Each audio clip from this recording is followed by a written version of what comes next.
আমি রব নাই ভুবনে চিরদিন। হারিয়ে যাব একদিন আমি রব নাই ভুবনে চিরদিন। ক্ষমা করে দিও তোমরা আমায়, ভুল করে থাকি যদি কোনো দিন। কথা ঠিক না? হারিয়ে যাবে।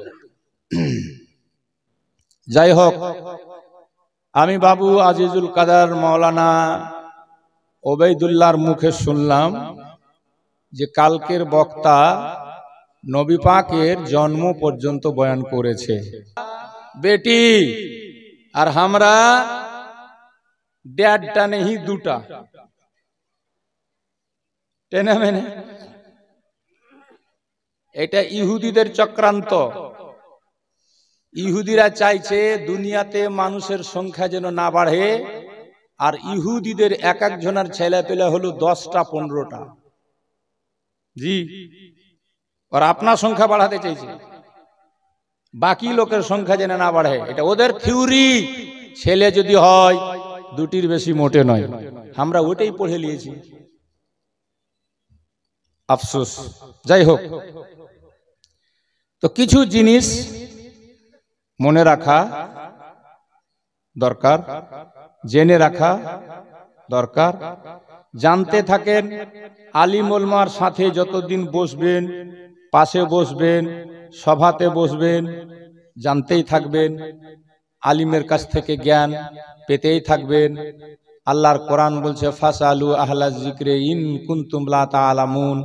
আল কোরআন, তোমরা জানো, প্রশ্ন করো জ্ঞানীদেরকে যে বিষয়ে তোমরা অজ্ঞ, যে বিষয়ে তোমরা জানো না, সে বিষয়ে আলিমদের কাছ থেকে জেনে নাও। বলুন সুবহানাল্লাহ। এখন আলিমদের কাছ থেকে জানার দরকার হয় না। সকালবেলা চায়ের দোকানে গিয়ে দেখবেন, বাপরে, চা খাইছে আর ফতোয়া ঝাড়ছে। সবটি মনে হবে মুফতির বাপ, মুফতির দাদা বসে আছে। আজকাল যেমন বিনা পাস করা মুফতি বেড়ে গেছে দুনিয়াতে, দেখবেন মেলায় ভিডিও মুফতি, ইডিও মুফতি, অডিও মুফতি, ও কত রঙের মুফতি বাহারেছে আজকাল, জানেন? হ্যাঁ, আর সব খালি আপনা আপনা ইউটিউব করে করে ছাড়ছে, মানে ভাইরাল হওয়ার জন্য। আমি একলাই বাদাই, কোন ইউটিউবার লিয়া ঘুরি না। লোক ছাড়ছে, এটা ওদের ব্যাপার, আমি ছাড়তে চাই না। আমি নিজের বক্তব্য কোনোদিন ছাড়ি না। মানুষ ছেড়ে রেখেছে মেলায়, জালসা ছেড়ে রেখেছে, জীবনী ছেড়ে রেখেছে। নাম কহিলে ইউটিউবে চলে আসবে, আমার নাম কহিবেন তো চলে আসবে। আমি ছাড়ি না, ওগুলা ধান্দা করি না। আর আজকাল ধান্দা করছে, ইউটিউবার লিয়া ঘুরছে ভাইরাল হওয়ার জন্য, বেশি প্রোগ্রাম পেবে। নিয়াতি তো তোর খারাপ, তোর কথাতে মানুষ হেদায়েত হবে? কয়েন হবে? আর নিয়াতি খারাপ, এই নিয়ে তো জালসা করছে। কাল কিয়ামতের মাঠে আল্লাহ বক্তাকেও প্রশ্ন করবে যে তোর নিয়াত কি ছিল কহা। শ্রোতাকেও প্রশ্ন করবে যে তোরা যে শুনতে গেছিলি, তো তোদের উদ্দেশ্য কি ছিল। যারা জালসা করেছে ওয়াকেও কইবে যে তোরা যে জালসা করেছিলি, তো তোদের নিয়াত কি ছিল। যারা চাঁদা দিয়েছে ওদেরকেও কইবে। হ্যাঁ, অত সহজ কথা নয়। আল্লাহ পাক সঠিকটা আমাদের সবাইকে বুঝার তৌফিক দান করুক। সকলে বলুন আল্লাহুম্মা আমিন। জীবনী আপনাদের গ্রামে অনেকবার আমি করেছি, আল্লাহ তৌফিক দিয়েছে, আপনারা চেয়েছেন, আমাকে পেয়েছেন। এতদিন বহু কাউরির মুখে শুনলেন, আপনারা শুনেন, ভালো কথা। যার ভালো লাগবে, যার মুখে ভালো লাগবে, তাতে আমার কোনো আপত্তি নেই। এবার আপনারা আমার মুখে, হতভাগার মুখে শুনতে চেয়েছেন, আমি হাজির হয়েছি। আমার বাবু ওবায়দুল্লাহ আমাকে বলেছে যে কালকে তো নবীর জন্ম হয়ে গেছে হুজুর, আপনি বলবেন কিছু যুদ্ধের ঘটনা। তো যদিও এটা খাপ ছাড়া কথা যে কাল জন্ম হলো আর আজকে ফের হঠাৎ যুদ্ধ, তো মাঝখানটা তো গোটাই বাদ। এবার কথা হচ্ছে যে সময় হচ্ছে অল্প, এত হইবে না, সবটি গল্প হবে। তো কোথা থেকে কহিলে ভালো হবে আপনারাই কহে। টোটাল 4 রাতে টোটাল জীবনী নাকি? তো আমি ফের ওরকম জীবনীও জানি যে একই দিনে শুরু একই দিনে শেষ। হ্যাঁ, 1970 বা 71 20 এপ্রিলে জন্ম হলো, 4 বছরে সিনা চাক, 12 বছরে আর একবার। আচ্ছা, নবীর সিনা কয়বার চাক হয়েছে আপনারা শুনেছেন কয়বার? বক্ষ বিদারণ, সিনা চাক কবার হয়েছে? মাশাআল্লাহ।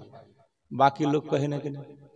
তারা শুনছে বারবার, তাও কইতে পারে না যে 4 বার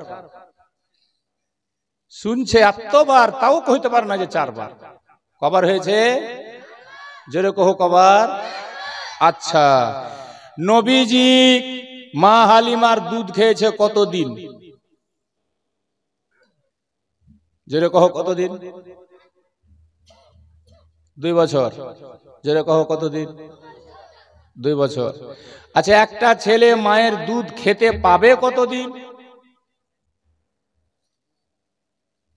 তো কোরআন বলছে হাউলাইনে কামেলাইন, আল কোরআন পূর্ণ 2 বছর। মা বাচ্চাকে দুধ খাওয়াবে পূর্ণ 2 বছর। কয় বছর? জোরে কহো কয় বছর? এবার মজার কথা শোনো, মা নিজের ছেলেকে নিয়ে একসাথে বিছানাতে শুইতে পারে কতদিন? মায়ের সাথে বেটা একসাথে ঘুমাতে পারে কতদিন? কতদিন বয়স পর্যন্ত? জানা নাই? তো জানা দরকার আছে না নাই? যদি বলেন জানা দরকার আছে না নাই? 10 বছর। কতদিন বললাম? জোরে বলেন কতদিন? 10 বছর। ফিকার কিতাবে লেখা আছে 10 বছর বয়স হলে বাচ্চার বিছনা আলাদা করে দিতে হবে। দেখেন, অল্প সময়ে অনেক কথার জানকারি দিয়ে দিলেন, তাই না? মা বোনদেরকেও বলবো, ওদেরও অনেক কিছু শিখার আছে, ওদেরও অনেক কিছু জানার আছে। একটা মেয়ে প্রতি মাসে খোদার হুকুমে সাবালিকা হওয়ার পর অপবিত্র হয়, কয়দিন নামাজ পড়তে পাবে না, কয়দিন রোজা রাখতে পাবে না, কয়দিন কোরআন স্পর্শ করতে পারবে না, এটা বেশিরভাগ মেয়ে ছেলের জানা নেই। এটা জানা দরকার আছে না নাই? জোরে বলেন আছে না নাই? তো আমি চেষ্টা করি, জীবনী হোক আর জালসা হোক, কিছু শিক্ষা যেন মানুষ সেখান থেকে পায়, খালি চিল্লা চিল্লি নয়, হাল্লা হাল্লি নয়, কিছু শিক্ষা যেন মানুষ পায়। আজকে আমাদের সমাজে এত অভাব, মেয়েরা তো মেয়েরা, বেশিরভাগ ছেলেরা পাক পর্যন্ত হতে জানে না। মেয়ে তো দূরেই থাক, যে ছেলেদের জন্য খোলা আছে মাদ্রাসা, যে ছেলেদের জন্য রাখা আছে ইমাম, তারা ইমামের কাছে একটু সময় দিয়ে দুটো কথা শিখতে পারলো না, মাসলা জানতে পারলো না, পাক না পাক চিনল না, বুঝলো না। তা আমি যদি বলি এখানে বেশিরভাগ লোক বসে আছে না পাক, আপনাদের রাগ হবে নাকি? রাগ করবেন? তাহলে না পাক আছেন নাকি? রাগ করবেন না, তাহলে না পাক আছেন? হ্যাঁ, কোনটা? আপনি হয়তো বলছেন মৌলানা সাহেব আমি পাক, কিন্তু আমি দেখাবো বেশিরভাগ লোক একটু ভুলের জন্য না পাক, একটু ভুলের জন্য। কি? বেশিরভাগ বাড়িতে পায়খানা আছে, পায়খানাতে একটা বালতি রাখা আছে, বালতিটাতে একটা বদনা বা মগ বা জগ ডুবা আছে, ওই জগটা দিয়ে আপনি ইস্তেঞ্জা করছেন, ছুঁচ্ছেন, আমাদের ভাষায় ছুঁচ্ছেন, তাই না? এইবার ওই মগটা বা জগটা বা বদনাটা যদি অসতর্ক মুহূর্তে একবার প্যানে ঠেকিয়া দেন, নিচে রেখা দেন, আর ওইটাই উঠিয়া ফের বালতিতে ডুবিয়ে দেন, তাহলে বালতির সবখানি পানি না পাক, ওই পানিতে আপনি ইস্তেঞ্জা করছেন তো আপনিও না পাক। মসজিদের মুলবি নামাজ পড়াতে গেছে, দেখলাম আমি ওর মসজিদে দেখলাম এরকম ভুল হয়েছে, তো ও নিজেই তো নাপাক, ওর পিছনে নামাজ হয়েছে, নাপাক অবস্থায় নামাজ হবে? যেটা বলেন হবে? এই কালিয়াচকের মধ্যেই বলছি, ফের মুফতি সাহেব এলে ইমাম, ইমাম সাহেবটা মুফতি, আর দেখছি যে ওর মসজিদের পায়খানাতে এই সিস্টেম, সব বদনা ডুবেছে ফের নিচে রাখছে, ফের বদনা ডুবেছে ফের নিচে রাখছে, ছুটছে আর যেয়া ফের মসজিদে ঢুকছে। কথাটা আমার বুঝে এলো? কারণ আমরা যে প্যানে বসে পেচ্ছাব করি, পেচ্ছাবের ছিটা চতুর্দিকে ছিটে যায়, একটা ফোঁটা উপরে ছিটে পড়ে আছে, ওখানে বদনাটা ঠেকে গেলে বদনা নাপাক, ওই বদনাটা বালতিতে ডুবেলেন, বালতির পানি নাপাক, ওই পানিতে আপনি ছুঁচলেন, ইস্তেঞ্জা করলেন, আপনি নাপাক, বেরিয়ে উজু করে একবারে বাড় কাট টুপি লাগিয়ে ছুটলেন একবারে জুম্মা পড়তে, হ্যাঁ, কিন্তু আপনি নাপাক। জি, আপনি, একটা ছেলে উজু করছে জুম্মার দিন, খালি মুখ ধুইয়াছে, আর একটা ছেলে এসে কইছে তুই কি করছিস, তো কইছে উজু করছিস, তো কইছে তোর উজু করতে করতে জুম্মা ছুটে যাবে। তখন মুখ ধুয়ে আর কিছু ধুইলে না, মারলে দৌড়, দৌড় মেরে যায় জুম্মার নামাজে দাঁড়িয়ে গেছে। আর ইমাম যখন সালাম ফিরেছে তখন বাইরে এসে কইছে ঠিকই কহেছিলি তুই, আমি আর এক খেজুরে দেরি করলে জুম্মা ছুটে যেত, কিন্তু আর জুম্মা হলো? যেটা বলেন হলো? খালি মুখ ধুয়েছে। উজুতে ফরজ 4টে, হাত দিতে হবে কাহিনা সমেত, মাসা করতে হবে মাথার 4 ভাগের কমপক্ষে 1 ভাগ, ফরজ আদায় করতে গেলে গোটা মাথা মাসা করা হলো নবীর সুন্নাত, এগুলা সব বাদ, খালি মুখ ধুয়েই দৌড়ে যায় নিয়ত করে খালি হয়ে গেছে, নামাজ হলো? জোরে কহো হলো? কারণ হাদিসে পাকে আছে লা সালাত লা তুকবালু সালাতুন বিগাইরি তুহুর, অপবিত্র অবস্থায় নামাজ কবুল হবে না। তা আপনি তো পাকি হতে শিখলেন না, আপনার কাপড় পাক নেই, আপনার শরীর পাক নেই। আপনাদের মসজিদের পায়খানায় কি সিস্টেম আছে এটা আমার জানা নেই, আমি ঢুকিনি কোনোদিন। যদি এরকমই থাকে তাহলে যতটি লোক পায়খানাতে ঢুকে বেরিয়েছেন নাপাক। আপনার বাড়িতে যদি এই সিস্টেম থাকে তা আপনি পায়খানা করে বেরিয়েছেন তো নাপাক, ফের দোহেরা গোসল করতে হবে আপনাকে। মা বোনের জায়গা হয় না, আমি এসছি যে হইবে না জায়গা, কালকে জায়গা বাড়াইতে হবে, এই করে দিতে হবে একটু করে। আর আগা তোকে মা খালা আয় তো, একটু করে চাপো, একটু করে এদিকে হাঁটো, একটু করে সরো, একটু করে সরে যাও, একটু করে হিলে যাও, দুরূদ শরীফ পড়ার আগে বেড়ে যাও। আল্লাহুম্মা সাল্লি আলা নানা মুহাম্মাদ ওয়া আলা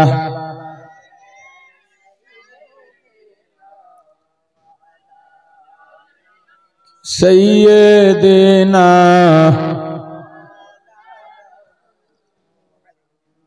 যাই হোক, কমিটির ছেলেরা জায়গার ব্যবস্থা করছে মা বোনদের জন্য। আমি ওটাই ভাবছুন যে কাঠল বাড়িতে কি মেয়ে ছেলে কমে গেল সংখ্যাতে নাকি? কারণ কিয়ামতের নিশানি হচ্ছে, নবী পাক হাদিসে বলেছেন যে মেয়েদের সংখ্যা বাড়বে, ছেলেদের সংখ্যা কমে যাবে, এটা হলো কিয়ামতের নিশানি। তো হিসাবে তো ওরা বেশি হওয়ার কথা, তো যাই হোক হয়েও গেছে, তাই না? তো কিয়ামত আর বেশি দিন নেই। কিন্তু হ্যাঁ, বিজ্ঞানীরাও প্রমাণ করছে যে পৃথিবীর যে চুম্বকের সাহায্যে ঘুরে, সেই চুম্বকের ক্ষমতা কমে গেছে, দ্রুত গতিতে পৃথিবী ঘুরছে। বিজ্ঞানীরা প্রমাণ করছে দ্রুত গতিতে পৃথিবী ঘুরছে। কিছু দিনের মধ্যে হঠাৎ মানুষ দেখতে পাবে যে সূর্য পশ্চিম দিক থেকে উঠছে। নবীজি কহেছে কিনা? 1400 বছর আগে আমার নবী কহেছেন কিয়ামতের আগে সূর্য একদিন পশ্চিম দিক থেকে উঠবে, সেই দিন থেকে তওবার দরজা বন্ধ। তুমি যে চাইবে যে হাই হাই খোদা, আমি তো বহুত গুনাহ করেছি, এবার তওবা করেলি আর কবুল হবে না। এই জন্য এক্ষুনি হুঁশিয়ার, এক্ষুনি হুঁশিয়ার, এক্ষুনি তওবা করো, সঠিক রাস্তা ধরো। আল্লাহ পাক তৌফিক দেন। সকলে বলুন আল্লাহুম্মা আমিন। আপনারা জানেন আমার নবী দুজাহার বাদশাহ আকা মৌলা সরওয়ারে কৌন মকাম মোট 53 বছর থেকেছেন মক্কায়। কত বছর? জোরে বলেন। নবুয়ত প্রচার করেছিলেন কত বছরে?